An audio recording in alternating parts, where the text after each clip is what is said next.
नमस्कार दोस्तों। तो आज आपके लिए OLX की एक न्यूज़ देने आया हूं कि बहुत से लोग क्या कर रहे हैं कि OLX से सामान परचेस कर रहे हैं लोकल मार्केट से। और यानी लोकल मार्केट का मतलब ये है लोकल का एरिया दोस्तों, और पूरे इंडिया लेवल पर। तो बहुत से लोगों के साथ फ्रॉड हो रहा है, तो मैंने सोचा क्यों ना आप लोगों को जानकारी दी जाए कि आखिर फ्रॉड से आप कैसे बच सकते हैं।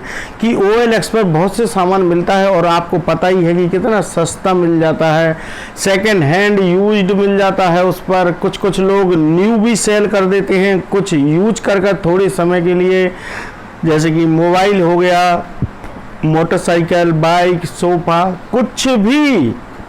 कुछ भी दोस्तों OLX पर मिल जाता है। लेकिन क्या आपको OLX से परचेज करना चाहिए और क्या क्या सावधानियां रखना चाहिए। तो दोस्तों क्या कर रहे हैं कि OLX पर बहुत सा सामान मिलता है।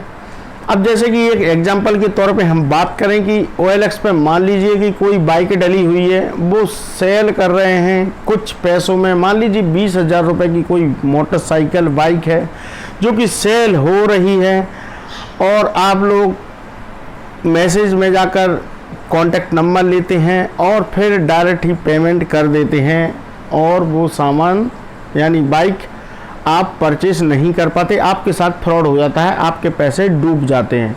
तो इन सब से बचा कैसे जाए। सबसे पहले तो दोस्तों क्या करना चाहिए कि OLX पर जो भी आपको ज़्यादा ही सस्ता अगर कुछ सामान दिखाई दे रहा है OLX पर, तो आप समझ जाइए कि उसमें कुछ ना कुछ गड़बड़ है। यानी सामने वाला बंदा जो सेल कर रहा है वो फ्रॉड हो सकता है, क्योंकि इतना सस्ता सामान अगर वो सेल कर रहा है और बाकी के सेलर जो भी हैं, मतलब जो भी और लोग सेल कर रहे हैं उसी कैटेगरी का सामान जो कि कुछ महंगा है लेकिन उसका सस्ता है, तो वो क्यों कर रहा है दोस्तों? वो इसलिए कर रहा है कि वो आपके साथ फ्रॉड कर सकता है। अब फ्रॉड किस तरीके से होते हैं, तो सबसे पहले क्या है कि एक आप अपने ऊपर समझ लीजिए या मेरे ऊपर समझा देता हूं मैं। जैसे कि मान लीजिए मैंने आज OLX खोला और मैंने देखा कि मेरी सिटी में कोई सामान मिल रहा है। जैसे कि मान लीजिए मुझे मोबाइल परचेस करना है, तो मैं मोबाइल सर्च मारूंगा, मुझे कोई मोबाइल पसंद आ गया। अब मोबाइल पसंद आने के बाद मैं चैट बॉक्स में जाऊंगा, वहाँ से उसको मैसेज करूंगा कि आप अपना कॉन्टैक्ट नंबर मुझे दे दीजिए जिससे कि मैं आपसे बात कर सकूं। तो सामने वाला बंदा मुझे कॉन्टैक्ट नंबर दे देगा। कॉन्टैक्ट नंबर पे जैसे ही मैं कॉन्टैक्ट करूंगा तो सामने वाला बंदा मुझसे कहेगा कि भैया मेरा मोबाइल इतने का है और आपको परचेस करना है, तो मुझे पेमेंट कर दीजिए, मैं कुरियर कर दूंगा आपके यहाँ पर। अगर लोकल का हुआ तो वो कह देगा कि आप यहीं से आकर ले लो, लेकिन बाहर का होगा तो वो आपसे यही कहेगा कि कुरियर कर देता हूं और आप मुझे पेमेंट कर दीजिए। तो हम क्या करते हैं, सस्ते के चक्कर में उसको पेमेंट कर देते हैं, फिर वो मोबाइल नहीं आएगा, यानी पैसा आपका डूब चुका है। अब बात करते हैं फ्रॉड लोगों की। फ्रॉड लोग किस तरीके से OLX पर फ्रॉड कर रहे हैं। वो इस तरीके से कर रहे हैं कि सबसे पहले तो वो सस्ता सामान डालते हैं। सस्ता सामान डालने के बाद आप उनसे पूछोगे कि भैया मुझे ये सामान खरीदना है, तो वो आपसे कांटेक्ट करेंगे, कांटेक्ट नंबर लेंगे, बात करेंगे, अच्छे से बात करेंगे और आप लोग उनकी बातों में आ जाएंगे। फिर कहेंगे कि आप मेरे अकाउंट में इतना पैसा डाल दीजिए तो मैं आपका सामान यहाँ से भेज देता हूँ। तो आप लोग सावधानी इसी में रखें कि आखिर वो सामने वाला बंदा आपको सामान के बदले पैसा मांग रहा है, वो तो सही बात है कि पैसा मांग रहा है, लेकिन आपको डालना चाहिए या नहीं डालना चाहिए। तो सबसे पहले ये करके कीजिए आप कि आप उससे बोलिए कि आप अपना एड्रेस दो, मैं अपने आपके एड्रेस पर आ जाता हूं, या आप मेरे एड्रेस पर आ जाओ जिससे कि मैं आपका सामान परचेस कर सकूं।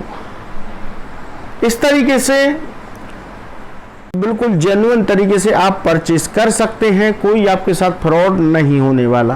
कुछ चोरी का सामान भी दोस्तों आजकल OLX पर सेल करने लगे हैं, और एक नई टेक्निक और उन्होंने ढूंढ ली है चोरी करने की OLX माध्यम से, कि आप के लिए कोई सामान दिखा सस्ता सा, तो आपने कांटेक्ट किया, तो सामने वाले बंदे ने कहा कि आप एक काम करो कि मुझे पेमेंट कर दीजिए, मैं गूगल पे नंबर दे देता हूँ, फ़ोन पे दे देता हूँ, पेटीएम दे देता हूँ। तो वो क्या करते हैं कि सबसे पहले आपको वेरिफिकेशन के लिए आपका नंबर मांग लेंगे और आपके अकाउंट में 5 रुपये 10 रुपये ऐसे कुछ डाल देंगे और कहेंगे कि मैंने आपको इतने रुपए डाल दिए हैं, तो बिल्कुल ओके है। अब आप मुझे शिपिंग चार्ज दे दीजिए और कैश ऑन डिलीवरी मैं आपको भेज दूंगा। तो वो क्या करते हैं, शिपिंग के पैसे लेने के बहाने वो रिक्वेस्ट भेज देते हैं आपके लिए और यूपीआई पिन या फिर कोई लिंक दे देंगे क्लिक करने के लिए, जिससे कि आपका पेमेंट या बैंक अकाउंट खाली हो सकता है। तो किसी भी तरह से कोई भी यूपीआई पेमेंट के संबंध में बात ना करें, ना ही कहें कि मैं पेमेंट करूंगा। आप तो सीधे से सीधे उसके पास जाएं और सामान परचेज करें। और मोबाइल अगर आप ले रहे हैं तो मोबाइल ज़्यादातर OLX पर देखा गया है कि आईफोन बहुत सेल हो रहे हैं, लेकिन वो आईफोन ज़्यादातर जो सेल कर रहे हैं वो सारे के सारे कॉपी आईफोन है, मतलब ओरिजिनल आईफोन नहीं है दोस्तों। तो उसके चक्करों में ना रहें। और अगर हम 2 व्हीलर या 4 व्हीलर की बात करें तो वो भी इसी तरीके से हैं कि सामने वाला बंदा बोलेगा कि मैं यहाँ पर हूँ, रहता हूँ, मेरी ड्यूटी दूसरी जगह है। मान लीजिए वो बताएगा आपको रहने वाला मैं MP का हूँ और मेरी ड्यूटी राजस्थान में है, आप मुझे पेमेंट कर दीजिए, मैं आपके यहाँ से आपको सामान भेज दूंगा। मतलब फ्रॉड वाली बात आ गई ना, और वो अपना एड्रेस नहीं देगा। अगर आप सबसे पहले तो आप किसी से बात करें तो उसका एड्रेस जरूर लें और लोकल से ही परचेस करना उचित रहता है OLX से, ना कि किसी अन्य जगह प्लेस से। अगर आप अन्य प्लेस से भी करना चाहते हो कोई बड़ी चीज़ जैसे कि कार वगैरह, तो आप खुद जाएं और वहाँ से लेकर आएँ, उसका एड्रेस लें तभी उसके पास जाएं। ऐसे अन्य किसी भी तरीके से आप किसी के अकाउंट में पेमेंट ना करें दोस्तों। OLX पर बहुत सारे फ्रॉड हो रहे हैं। सामान आप कुछ मंगाते हैं, कुछ भेज देते हैं, क्योंकि वहाँ पर कोई भी थर्ड पार्टी गारंटी नहीं रहती है। तो इस तरीके से OLX पर फ्रॉड हो रहा है दोस्तों। नीचे सब्सक्राइब का बटन है, अगर अच्छा लगा हो तो कर लेना। मिलते हैं किसी नेक्स्ट वीडियो में। थैंक्स फॉर वॉचिंग दोस्तों, बाय।